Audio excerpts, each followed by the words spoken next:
ఏరా పూజ బ్రహ్మాండంగా చేసినట్టు వినాయక చవితి వినాయకుడి పూజ. ఎవరా? నువ్వే బొట్టు గిట్టు పెట్టున్నావు బ్రహ్మాండంగా. మీరు పెట్టలే బొట్ట, మీరు చేసినట్టు పూజ అప్పుడు. నేను చేశానులే. చూసాంలే రత్తాల ఇంటికాడ. రత్తాల ఇంటికాడ? రత్తాల ఇంటికాడ ఎంత చూసింది నువ్వు? మీరు ఆడున్నారైతే ఇప్పుడు దాకా రత్తాల ఇంటికాడ కదా మీరు ఉండిందా? ఇంట్లో లేచి నేను ఉదయం పూజ చేసుకుని బొట్టు పెట్టుకుని ఉదయం లేచారులేండి ఇంట్లో. ఇప్పుడు దాకా రత్తాల ఇంటికాడ కదా వచ్చిందా? నేను కూడా ఆడే ఉంటున్నా. ఆడిందుకున్నావు చాలా ఒకటి దగ్గర ఉండబళ్ళే లెక్క కదా అదే లెక్క ఏంది అంతే. అది ఆడ పూజ చేసినట్టున్నారు మీరు. మీరు అబద్ధం చెప్తే ఆయన చవితి పూట అబద్ధం చెప్తే వినాయకుడు క్షమించడండి. సరేలేగానే వినాయకుడికి ఏం పెట్టావు నైవేద్యం? ఏంది ఆయనకి పెట్టేది? ఇక్కడ మేము తినడానికి లేదు. ఇక్కడ ఆయనకి మళ్ళీ పెట్టడం ఏంది? నువ్వు తినడానికి అంటే దేవుడికి నైవేద్యం పెట్టకుండా పూజలు చేసేసావా? పూజలు చేసి ఏం చేస్తావు అయితే? ఇద్దరికి రేట్లు ఎట్టున్నాయండి. ఆకాశంలో చుక్కలు అంటుతున్నాయి రేట్లు. సరేలే అవి తప్పదు కదా. ఇప్పుడు పెళ్లిళ్ళకి పండగలకి మనం ఎంత రేటు కొని చేసుకోవాల్సిందే కదా. అంత లేదు సీను. ఇక్కడ కొని అంత సీన్ లేదు. కందిపప్పు 200 అమ్ముతుంది. ఏం కొంటాం చెప్పండి? ఆయన కింద పప్పుతో చేసి వినాయకుడికి ఉండ్రాలు పెట్టాలంట. ఏం పెడతాం? మాకు అది శక్తి ఏదండి. అంటే ఇప్పుడు నువ్వు పచ్చడి మెతుకులతోనే ఆయనకి సర్ది పంపించావా? అంతే వినాయకుడికి. నీకు సరేలే. ఇప్పుడు ఆయనకి పెద్ద ఇబ్బంది అయిపోయి ఉంటుంది. ఏమి? ఆయన పెద్ద ఆయనకి అదే ఏమని కదా ఏముంది, ఆయన పాపం భూలోకానికి వచ్చుంటాడు. రాష్ట్రంలో అందరూ బ్రహ్మాండంగా నాకు నైవేద్యం పెట్టేస్తారు, ఇంతున్నాను కదా ఇంకా ఇలా అయిపోతా అని చెప్పి వచ్చుంటాడు. తెలీదు ఆంధ్రప్రదేశ్ లో కరువు ఉందని. ఈ దెబ్బతో ఆయన జయప్రకాష్ రెడ్డి లాగుండే ఆయన సన్నగా కళ్ళు చిదంబరం అయిపోయి ఉంటాడు దెబ్బతో. వినాయకుడికి అట్లాంటి దుస్థితి ఏర్పడింది ఏంటండి ఈ సంవత్సరం నా సామిరంగా. అయినా కరువు అంటే కరువు మీద కొట్టుకుంటున్నారండి నా సామిరంగా జనమా. కరువు మీద కొట్టుకునేది అసెంబ్లీలో కూడా కొట్టుకుంటున్నారు మన వాళ్ళు నాయకులా.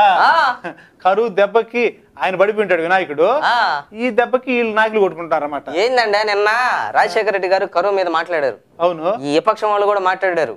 మామూలే కదా. కరువు మీద కరువు జిల్లాలని ప్రకటించండి అంటారు వీళ్ళు. అవును, ఆయన నేను ప్రకటించను అంటాడు. ఆత్మహత్యలు పెరిగిపోతాయంట. కరువు మండలాలుగా ప్రకటించి కరువు జిల్లాలు ప్రకటిస్తే ఆత్మహత్యలు ఎక్కువ అయిపోతాయి, అందుకని నేను ప్రకటించను అంటాడు ఆయన. ఆత్మహత్యలు తగ్గిపోతాయి, ఇంకా కరువు ప్రకటిస్తే డబ్బులు ఇస్తారు అవన్నీ వస్తాయని చెప్పి ఆశతో వాళ్ళు ఆత్మహత్య చేసుకున్నా కూడా ఆగిపోతారు. ఆయన లెక్క వేరే. కరువు ఉంది నీ మండలంలో రా అంటే ఇంకా ఎక్కువ చచ్చిపోతారని ఆయన ఉద్దేశం, అందుకని చేయడం లేదని చెప్తున్నాడండి. సరే దీని మీద మళ్ళీ మాట్లాడడానికి చంద్రబాబు నాయుడు నిన్న మళ్ళీ స్పీకర్ని అడిగితే ఠక్కని కట్టేశారండి మైకా. చంద్రబాబు అడిగితే వైఎస్ రాజశేఖర రెడ్డి ఏమన్నాడు తెలుసా? మేము కూడి తినబడలేదు, ఇంకా మాకేం పనులు ఉండవా, ఇంకా నాకు అధికారులతో మీటింగ్ ఉంది అన్నాడు. ఆయనకి కరువు అంటే ఒక్క పూటకే ఆ కరువు బాధ తెలిసింది ఆయనకే. మరి రాష్ట్రంలో ఇన్ని నెలల నుంచి కరువుతో వస్తున్నట్టు ఆ మాత్రం అర్థం కదా ఆయన ముఖ్యమంత్రి. అదే కదా, అందుకనే కదా అధికారులతో సమావేశంలో చర్చించడానికి పోతున్నానని చెప్పాడు. మీరు అడ్డుకుంటే ఎట్టా అని ఠక్కని కట్టేచే జంపు జిలాని అందరూ వాళ్ళు. వీళ్ళు మాత్రం ఉత్త సభలో కూర్చొని మాట్లాడుకొని వచ్చారు. దేనికండి నాకు అర్థం కాలేదా? తెలియదు. స్పీకర్ చంద్రబాబుకి ఏమో అవకాశం ఇచ్చాడు పేరుకేమో. ఆ మైక్ కట్ చేసేసి ఈయన ఎత్తి పేపర్ ఇట్టు పెట్టగానే మైక్ కట్ చేశాడు. ఈయన కోపం వచ్చి ఆ పేపర్ కింద కొట్టి ఆయన బయట అయిపోయేసి. సరే ఒక ఆయన అడిగాడు, ఆయన కాంగ్రెస్ వాళ్ళు చెప్పుకుంటున్నారంట, అబ్బా మా రాజశేఖర రెడ్డి అప్పుడు పాదయాత్ర చేశాడు 2004 ముందు, అప్పుడు మా రాజశేఖర రెడ్డి ఎక్కడ కాలు పెట్టాడో అక్కడ మొత్తం బీడు భూములన్నీ పచ్చటి పొలాలుగా మారిపోయినాయి, పచ్చబారిపోయినాయి అని చెప్పాడండి. అవి నిజంగా బీడు భూములుగా మారేలేదు తెలియదు కానీ ఎలక్షన్ అప్పుడు మాత్రము ఆయన రాజశేఖర రెడ్డి నడిచి వస్తా ఉంటే బీడు భూముల్లో వెనక పచ్చగా వస్తుంది. గ్రాఫిక్స్ కదండి అయ్యా. మరి అదే కదా వాడు కాంగ్రెస్ వాళ్ళు చేసేదంతా గ్రాఫిక్సే కదా. జనాలు గ్రాఫిక్స్ లో పెట్టి మాయలు చేస్తున్నారు. మరి అదే వీళ్ళు చెబితే వాళ్ళు కాదంటున్నారా లెక్క? ఏమని విపక్షం వాళ్ళు చెప్పారు కదా ఆ మాట. ఎర్రనాయుడు అన్నాడు కదా ఏమని, ఇప్పుడు ఈయన పాదయాత్ర చేయాల్సిన సమయం వచ్చింది. ఈయన రాజశేఖర రెడ్డి కరువు అయిపోయింది రాష్ట్రం అంతా, ఇప్పుడు నడిస్తే గానీ ఆయన ఆ రోజు గ్రాఫిక్స్ లో చూపించి ఇప్పుడు నిజం అయిపోతాయి అన్నాడు. ఆ గ్రాఫిక్స్ చూపించి నిజం అవుతాయి చెప్పాడు కదా ఆయన. ఫండ్స్ లేవు పాన్ అని చెప్పాడు కదా తెలుగులో ఆయన వైఎస్ రాజశేఖర రెడ్డి. దాన్ని అవకాశంగా తీసుకుని చంద్రబాబు నాయుడు ఆయన పరిగెత్తాడు జనాల్లోకి. అప్పుడు మహబూబ్ నగర్ జిల్లాకి వెళ్ళాడా, వెళ్ళిన వెంటనే వర్షం దమ్మ గురించి చంద్రబాబు నాయుడు తడిచిపోయాడు అంతే మీటింగ్ లో. కరువు అనిపోయాడు, కరువుకు వర్షం పడింది. అక్కడ రివర్స్ గేర్ వచ్చింది. అక్కడ ఇంతకుముందు చంద్రబాబు గారిని కరువు తిట్టేవాళ్ళు, ఇప్పుడు ఆయన భోగన జనాలకు వర్షం పడుతుంది. అటు పచ్చగా ఇటు పచ్చగా అంతా పచ్చగానే. ఆయన కాలు పెడితే పచ్చబారిపోయిందని వాళ్ళు, చంద్రబాబు కాలు పెడితే ఈ పచ్చబారిపోయిందని వీళ్ళు. అది ఏమండే వాళ్ళు కాదని చూసుకోవాల్సిందే. జనం కళ్ళు పచ్చబారకుండా చూడాలంటే నాయకులు. జనం కళ్ళు పచ్చబారకుండా చూడాలా? మరే రేట్లు ఎంత విపరీతంగా పెరిగిపోతే జనానికి కళ్ళు పచ్చబారిపోవంటండే. నడకలో కొదమ సింగపు అడుగులున్న మొనగాడ మేనిలో పసిడి వన్నెల మెరుపులున్న చిన్నవాడ మెరుపులున్న చిన్నవాడ. అయ్యగారా ఏమైనా చిరంజీవేనండి. చిరంజీవి బాలకృష్ణ ఇప్పుడు గొప్పగా చెప్పేది నువ్వు. నేను బాలకృష్ణ గురించి చెప్పలా, చిరంజీవి గారు గ్రేట్ అని చెప్తున్నానండి. చిరంజీవి గారు గ్రేట్ గ్రేట్ అంతే, ఎన్టీఆర్ కంటే గ్రేట్. ఎన్టీఆర్ కంటే గ్రేటా? జూనియర్ ఎన్టీఆర్ కంటేనా? జూనియర్ ఎన్టీఆర్ కాదండి, ఊరికే జూనియర్ ఎన్టీఆర్ అన్న. ఎన్టీఆర్ అంటే అన్న నందమూరి తారక రామారావు. అన్న ఎన్టీఆర్ గురించి చెప్పేది. ఈ మాట నువ్వు నాతో అంటే అన్నావు గానే ఊళ్ళో జనాల ముందు పోయి అనబాకు, ఎరగతిస్తారు నిన్ను. అన్న ఎన్టీఆర్ కంటే కూడా చిరంజీవి గ్రేట్ అని ఎలా అంటావు? అంటే పద్మభూషణ్ వచ్చిందని ఆయనకి? అబ్బే దానికోసం కాదండి, ఏమైనా అది గ్రేట్ అంతే చిరంజీవి గారు. ఎన్టీఆర్ ఏముందండి, ఇప్పుడు ఎన్టీఆర్ 9 నెలల్లో పార్టీ పెట్టాడు, అవునా? అవును. ఆయన ముఖ్యమంత్రి అయ్యాడు, అవునా కాదా? 13 ఏళ్ళు ముఖ్యమంత్రి పదవి చేశాడండి. అవును. 13 ఏళ్ల తర్వాత ఆయన మీద ఈనాడు వాళ్ళ దృష్టి పడిందండి. 13 ఏళ్ల తర్వాత ఈనాడు వాళ్ళు దృష్టి పడింది. అవును. దానికి దీనికి నువ్వు చెప్పే చిరంజీవి గ్రేట్ అని సంబంధం ఏంది? ఉంది. చిరంజీవి గారి గురించి చెప్పుకోండి మీరు, గ్రేటా కాదా తెలిసిపోద్ది అంతే. ఎట్టా? చిరంజీవి గారు ఇప్పుడు ఎప్పుడు పార్టీ పెట్టారు? ఆయన పెట్టి 13 నెలలు కూడా పూర్తి కాలేదుగా కాదా? అవును. పాపం పార్టీ పెట్టాడా? మా అధికారంలోకి రాలేదా? రాలేదు. 18 మంది ఎమ్మెల్యేలు గెలిచారా? అవును. అవునా కాదా? 13 నెలల లోపే ఈనాడు వాళ్ళ దృష్టి 8 పడింది. 13 ఏళ్ళు ఎక్కడ, 13 నెలలు ఎక్కడండి? ఏందండి ఈనాడు వాళ్ళ దృష్టి 13 నెలల్లో పడిందంటే గ్రేటా కాదండి చిరంజీవే? అంటే ఇప్పుడు నువ్వు చెప్పేది ఎన్టీఆర్ గొప్ప అని చెప్తున్నావా లేకపోతే చిరంజీవి గొప్ప అని చెప్తున్నావా? ఒరే చిరంజీవి గారు గ్రేట్ అండి. మళ్ళీ చిరంజీవి గ్రేట్ అంటావు, రామారావు గొప్పలు చెప్పి ఇప్పుడు రామారావు గారు 13 ఏళ్లు పరిపాలించిన తర్వాత అబ్బాయి ఈయన పవర్ఫుల్ అయిపోతున్నాడు అని అప్పుడు ఈనాడు వాళ్ళు ఈయన తొక్కేశారు అప్పట్లో, ఆయనకు వ్యతిరేకంగా రాసి కదా. అదే చిరంజీవి గారు 13 నెలలు కాలేదు కదా పార్టీ పెట్టి, అవును, అప్పుడు ఆయన తొక్కేయడానికి ప్రయత్నం చేశారు, తొక్కేయడానికి రాసేశారు కదా, ఈనాడు వాళ్ళు దృష్టి పడింది కదా. అందుకని నువ్వు చెప్పేది ఇప్పుడు ఎన్టీఆర్ కంటే కూడా చిరంజీవి గ్రేట్ అంటావు? ఖచ్చితంగా గ్రేటేనండి. ఆయనే చెప్పాడు కదా, ప్రెస్ మీట్ లో చెప్పాడు కదా, అంతకు ముందు కూడా ఎన్టీఆర్ హయాంలో కూడా ఎన్టీఆర్ నెట్టే చేశారు ఈనాడు వాళ్ళు, అందుకని ఆ వెదతోనే చచ్చిపోయాడు ఎన్టీఆర్ అని చెప్పాడు. అయినా ఈనాడు వాళ్ళు ఈ విధంగా చేయడం ఏం పద్ధతి కలేదురా. ఏం చేశారండి? ఈ విధంగా బాధలు పెట్టడం ఇవన్నీ ఆయన చేయడం. ఈ బాధలు ఎందుకు అవుతాండి ఊరికి? నేనా ఒరే ఆయనకి గిఫ్ట్ ఇచ్చారు. గిఫ్టా? చిరంజీవి గారి గిఫ్ట్. ఏం గిఫ్ట్? ఆగస్ట్ 22 ఆయన బర్త్డే కదా, అందుకని గిఫ్ట్ ఇచ్చారన్నమాట. అంటే ఆయన బర్త్డేకి ఇటువంటి గిఫ్ట్ ఇచ్చారా వాళ్ళు? అయ్యారా మీరు బాటంలా రక్తదానానికి? ఏ రక్తదానం? ఏ రక్తదానం? చిరంజీవి గారి బర్త్డేకి వారం రోజుల ముందు నుంచే చేస్తారు కదండి అడావిడ రక్తదానం. ఓహో, జాగ్రత్తగా అయ్యండి, గబక్కన ఎయిడ్స్ గిడ్స్ ఉందేమో మీకు చూసి. ఎక్కువ అవుతుంది నీకు. అగస్ట్ అయిందండి, తప్పే ఉందండి, ఎయిడ్స్ ఉందో చూసి. నాకెందుకు ఉంటది? మేమేమే రథాల దగ్గరికి పోయేది పాపం రోజు ఊరికినే చూసి అన్నదానికి పెద్ద కోపం వస్తే ఎట్టండి. ఇప్పుడు ఏమి లేవు ఈ సంవత్సరం, హడావిడి ఏమీ లేదు, రక్తదానం చేసి శిబిరాలు లేవు, ఏమీ లేవు. చిరంజీవి గారు బర్త్డేకా హడావిడే లేదా? లేనే లేదు. ఎట్టుంటదిలేండి. ఏమైనా పార్టీ నాయకులు కార్యకర్తలు రక్తం దారబోసి పార్టీ పెట్టారు కదా, ఇంకా ఎక్కడి నుంచి వస్తుందండి రక్తం?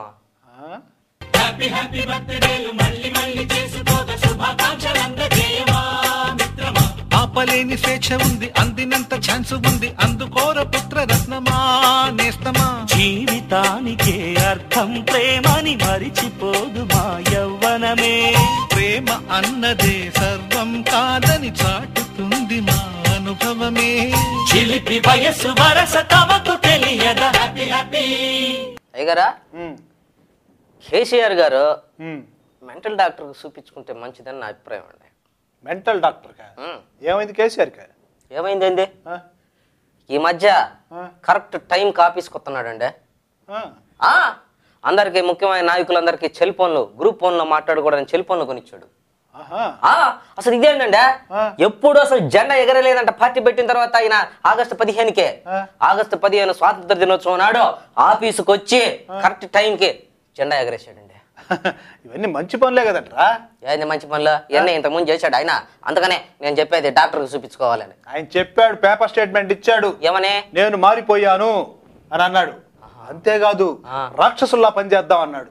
అంటే ఇంతకుముందు దెయ్యం లాగా పనిచేశాడు ఆయన. బట్ అంటే దెయ్యం చిన్నది కదా, రాక్షసుడు పెద్దదని, దానికోసం చెప్పాడు కదా. చెప్పాను మారిపోయినా చెప్పే స్టేట్మెంట్ ఇచ్చాడు. ఇది కాదు అసలు వారం రోజుల నెలలో నాయకులు కార్యకర్తలందరూ పల్లెటూళ్ళలో పడుకోవాలా? అవునవును. ఈయన కూడా పోతాడంటే పల్లెల్లో నిద్ర చేయడానికి. పల్లె నిద్ర చాలా జాగ్రత్తగా ఉండాలి ఆయన. దేనికే? పల్లెల్లో నిద్ర చేసేటప్పుడు చాలా జాగ్రత్త. ఇప్పుడు మొన్న ఇక్కడ సిటీలో స్నానం చేశాడు ఆయన. చేశాడు కదా, ఛానల్లో తీశారు కదా, ఎట్టంటే తీసారు ఆయన. ఎట్టంటే ఏముంది అటు తీయడానికి? ఎట్టంటే తీయడానికి ఏంది? స్నానం చేసేటప్పుడు తీలే అయితే ఆయన తీశారు. ఆయనకి ఏముంది ఎట్టంటే తీయడానికి? మామూలుగా తీశారు. అప్పుడంటే మేల్కొని ఉన్నాడు ఆయన. ఇప్పుడు నిద్రపోయేటప్పుడు చాలా జాగ్రత్తగా ఉండాలా. నిద్రపోయేటప్పుడు ఏంది ఏమే పంచకించి కట్టుకోకూడదు ఆయన. అంటే అది లేకుండా ఉండాలి చెప్పడం. అట్ట కాదు, పైజమా వేసుకొని గట్టిగా కట్టుకోవాలా. ఇప్పుడు నిద్రలో ఎట్టంటే అట్ట కదులుతుంటామండి. ఈ ఛానల్లో ఆడ పడితే ఆడ తీస్తుంటారు, దేని పడితే దాన్ని తీస్తుంటారు. అవన్నీ చాలా జాగ్రత్తగా ఉండాలి కదా మనం. అంటే కేసీఆర్ గారు చాలా జాగ్రత్తగా ఉండాలి. అక్కడ పల్లెటూళ్ళలో మాత్రం ఆదమర్చి నిద్రపోతుంటాడు కదండి ఆయన. అందుకని అనమాట నేను చెప్పేది. అయినా పల్లెల్లో నిద్ర చేస్తున్నాడంటే ప్రజల సమస్యలు తెలుసుకోవడానికి నిద్ర చేస్తున్నాడు ఆయన. ఏమండే ఇప్పుడు మీ వాడు ఉన్నాడు కదా హైదరాబాద్ లో. ఎవరా? మీ అల్లుడు ఉన్నాడు. ఆడ కల్లును నాటుసారా దొరకద్దా? చచ్చా, ఆడ కళ్ళు గిల్లు దొరకదు. బ్రాందీ, విస్కీ, అది ఇది అంత హై స్టాండర్డే. మరి అదే హైదరాబాద్ లో కేసీఆర్ ఉన్నాడు కాబట్టి ఆడ బ్రాందీ, ఇస్కీలు ఇవన్నీ దొరుకుతాయి. అదే పల్లెటూళ్ళలో అయితే కళ్ళు, నాటుసారా, కాపుసారా ఇవన్నీ దొరుకుతాయి. రొటీన్ కి భిన్నంగా షేవింగ్ అన్నమాట.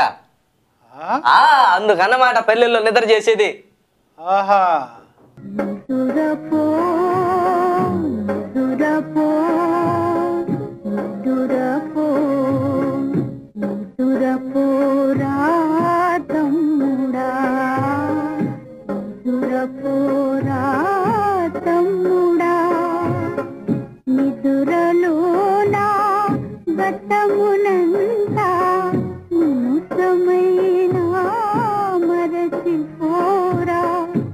అయ్యగారా ఈ మధ్య పొన్నా లక్ష్మి గారు ఉన్నారు కదా మంత్రి గారు, ఆయన చాలా గట్టి పోటీ ఇస్తున్నాడండి చిరంజీవి గారికి.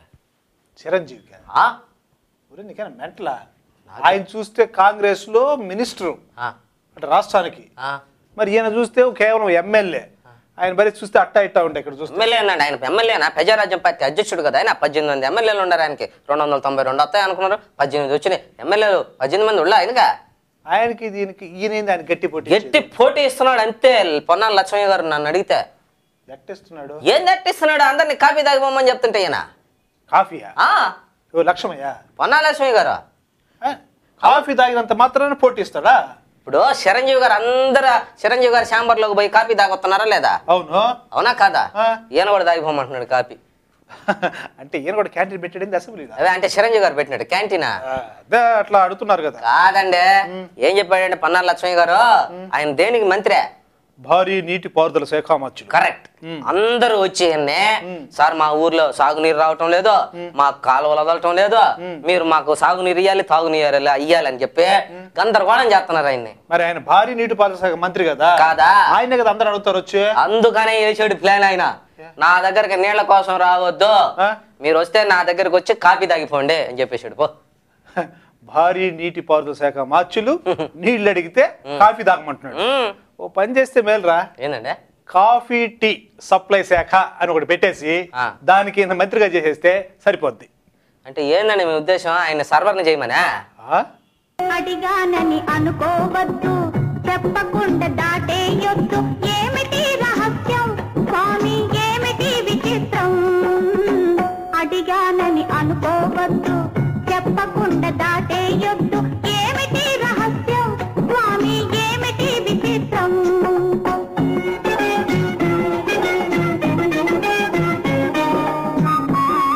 ఆయన మళ్ళీ రాశాడండి జాబు. ఎవరు మీ మావ రాశాడు? నీకా? మా మామ కాదండి, ప్రసన్న కుమార్ రెడ్డి, నెల్లూరు జిల్లా కోవూరు ఎమ్మెల్యే. ఓహో ఆయన రాస్తాను. ఈరోజు కొత్తగా రాసేది ఏముందా? చంద్రబాబు నాయుడుకి రాశాడు మళ్ళీ జాబు. ఏమని రాశాడు? ఏమంది 3 రాశాడు, ఇప్పుడు 4వ రాశాడు. ఏమని రాశాడంటే 4వ జాబులో ఇన్నిసార్లు అడుగుతున్న సమాధానం చెప్పటం లేదు, అదేమంటే ఎదురుదాడికి దిగుతున్నారు అని చెప్పాడండి. ఎవరు? ప్రసన్న కుమార్ రెడ్డి, చంద్రబాబు. వీళ్ళు తెలుగుదేశం ఎమ్మెల్యేలు అన్నారు కదా ఆయన్నే, నీకు దమ్ము ఉంటే నువ్వు అక్కడ రాజీనామా చేసి గెలువు, నువ్వు చంద్రబాబుని బొమ్మ పెట్టుకొని అక్కడ గెలిచి నువ్వు అని అన్నారండి. నేనేమన్నాడు దానికి? నేను చంద్రబాబు బొమ్మను చూసి నాకు ఓట్లు వేయలేదు. మరి ఇంకెవరు బొమ్మను చూసేసారా? ఎన్టీఆర్ బొమ్మను చూసేసారంటే ఈయనకి. అంటే పైన ఎన్టీఆర్ చూసి ఈయన ఓట్లేసారా? చెప్తున్నాడు కదా ఆయన. ఇంకేం రాశాడు ఆ లెటర్ లో? ఇంకేం రాశాడు? మీరు ఎవరో కుటుంబంలో, ఎన్టీఆర్ కుటుంబంలో ఎవరో ఒకరికి పార్టీ పగ్గాలు అప్పగించాలి. అవునా? అంత మాట అన్నాడా? అన్నాడండి. అంటే ఇప్పుడు చంద్రబాబు ఎన్టీఆర్ గారు కుమార్తె భువనేశ్వర్ గారికి విడాకులు ఇచ్చేసాడా? ఏంది విడాకులు ఇచ్చేది? మరి ఆయన చెప్పినట్టు విడాకులు ఇచ్చేస్తే బయట ఉంటాడా? ఇప్పుడు ఆయన యాక్చువల్గా ఫ్యామిలీ మెంబరే కదా, ఎన్టీఆర్ ఫ్యామిలీ మెంబరే కదా చంద్రబాబు. కరెక్టే కదా. అయితే మరి ఆయన ఏం చెప్పింది కొత్తగా? అట్ట కాదండి ఆయన ఉద్దేశమా.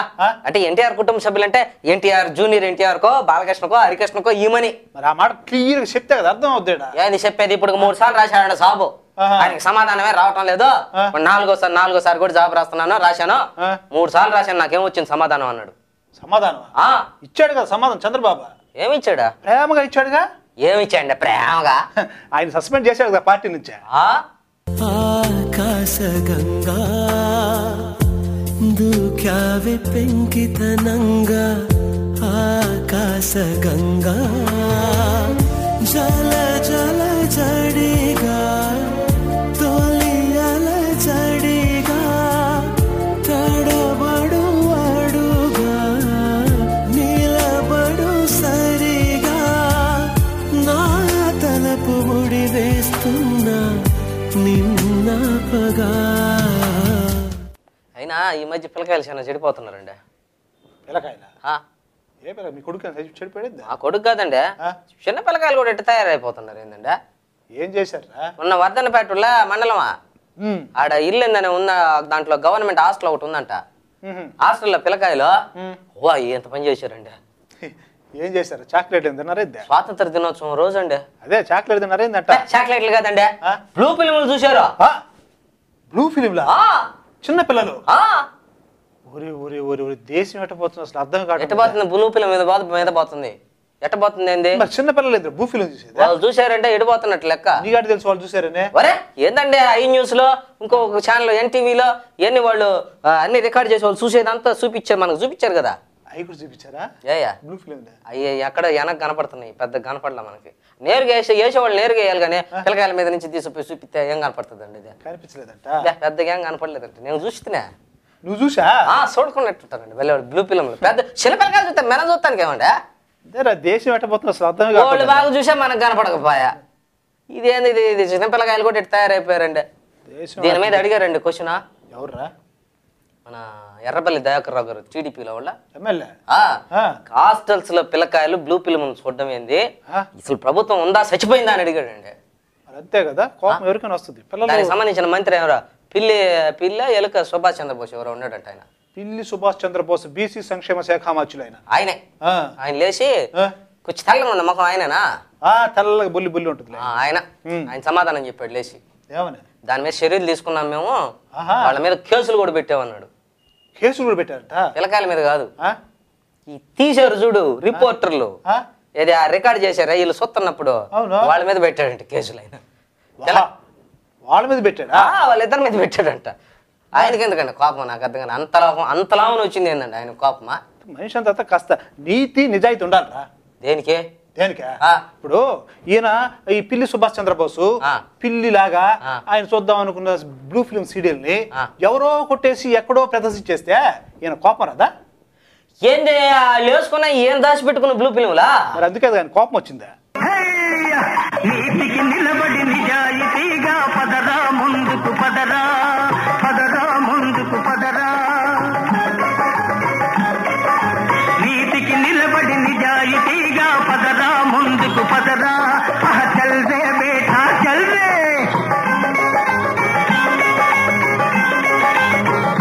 ఎగరా డి శ్రీనివాస్ గారు వచ్చేసారు మళ్ళీ లైన్ లో. ఇంతకుముందు లూప్ లైన్ లో ఉన్నాడు. లూప్ లైన్ లో కదండి, ఇంతకుముందు వారం రోజులు హాస్పిటల్లో ఉన్నాడు కదా గుండె నొప్పితో. ఆరోగ్యం బాగాలేదు కదా. నిన్న స్టేట్మెంట్ కూడా ఇచ్చాడు మళ్ళీ ఆయన. వస్తానే ఏమని? ఇప్పుడు పిఆర్పి ఇష్యూ జరుగుతుంది కదా, ఆ ప్రజారాజ్యం పార్టీల నుంచి ఎమ్మెల్యేలు అందరూ కాంగ్రెస్ పార్టీలోకి వచ్చేస్తున్నారంట కదా, దీని మీద మీ స్పందన ఏంది అన్నాడు. ఒరే వస్తున్నారా నాకు తెలీదు అన్నాడు ఆయన. అని అయినా వాళ్ళు వస్తే మేము ఎందుకు వద్దంటాము, చూసుకొని తీసుకుంటాము. ఇప్పుడు పెళ్లి చూపులకు పోతే అమ్మాయి అబ్బాయికి నచ్చాలి, అబ్బాయి అమ్మాయికి నచ్చాలి. ఇలా ఎవరు నచ్చకపోయినా పెళ్లి జరగదు కాబట్టి మాకు నచ్చితే తీసుకుంటాము అని చెప్పాడండి ప్రజారాజ్యం పార్టీ ఎమ్మెల్యేలని.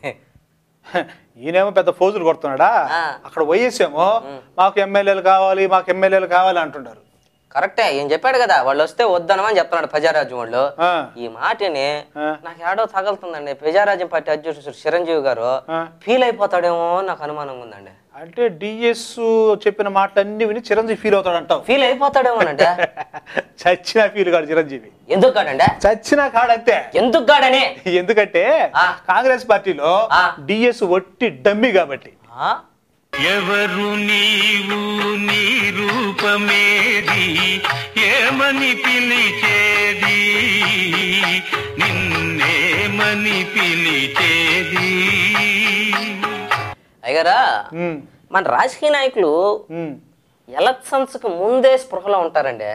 ఎలక్షన్స్ తర్వాత ఎన్నికలు గెలిచేసిన తర్వాత 5 ఏళ్ళు స్పృహలో ఉండరండి. అంటే రాజకీయ నాయకులు గెలిచే ముందు మళ్ళీ 5 ఏళ్ళ గ్యాప్ లో స్పృహలో ఉండరంటాం అంతే. ఇప్పుడు ఎందుకు వచ్చింది? వచ్చిందంటే చెరుకు ముత్యంరెడ్డి ఉన్నాడు కదా, ఎవరైనా తెలుగుదేశం పార్టీలో తెలుగు రైతు అధ్యక్షుడిగా చేశాడు ఆయన. లాస్ట్ ఆఖరి నిమిషంలో కాంగ్రెస్ పార్టీలోకి చేరిపోయాడు కదా. అవునవునులే, తెలుగుదేశం పార్టీ టికెట్ ఇస్తారు ఇవన్నీ డౌట్ వచ్చి దుబ్బాక శాసనసభ్యుడిగా కాంగ్రెస్ పార్టీ నుంచి గెలిచేసాడు ఆయన కదా. ఆయన సంగతి అండి నేను చెప్పేది. మొన్న ఆగస్టు 15 స్వాతంత్ర దినోత్సవం రోజు ఆ చెరుకు ముత్యంరెడ్డి స్పృహలో లేడండి. ఒరే ఆ రోజు డ్రై డే, మందు కూడా దొరకదు. ఎంతసేపటికి మందు సంగతేనంటండి. మందు తాగితేనే కదా స్పృహలో లేకుండా పోయేది. స్పృహలో లేడండి ఆయన. ఎట్లా మీటింగ్ జరిగిందా? ఆయన వయస్సు, ఆ పథకాలు, ఈ పథకాలు ఎట్ట చేస్తున్నాడు, ఎంత డెవలప్ చేస్తున్నాడు ఇవన్నీ చెప్పేశాడా. చివర్లో జై హింద్ జై చంద్రబాబు అన్నాడండి. జై చంద్రబాబు ఆయన ఉండేది ఏ పార్టీలోరా? కాంగ్రెస్ పార్టీ. మరి కాంగ్రెస్ పార్టీలో జై చంద్రబాబు ఏందే? అలవాట్లో పొరపాటు. మత్తు వదలరా నిద్దుర మత్తు వదలరా మత్తు వదలరా నిద్దుర మత్తు వదలరా ఆ మత్తులోన పడితే గమ్మత్తుగా చిత్తవుదురా మత్తు వదలరా నిద్దుర మత్తు వదలరా.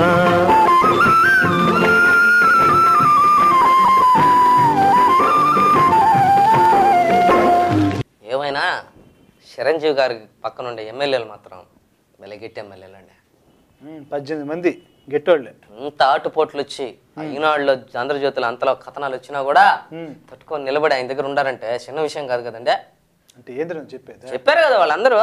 చిరంజీవి గారితో వాళ్ళు ఆయన చెప్పాడు, ఆయన కత్తి పద్మారావు అని ఆయన చెప్పాడు, మేమేం పార్టీని వదిలిపెట్టి పోం, 2010కి కోటి జెండాలు ఎగరేస్తాం మేము అన్నాడు.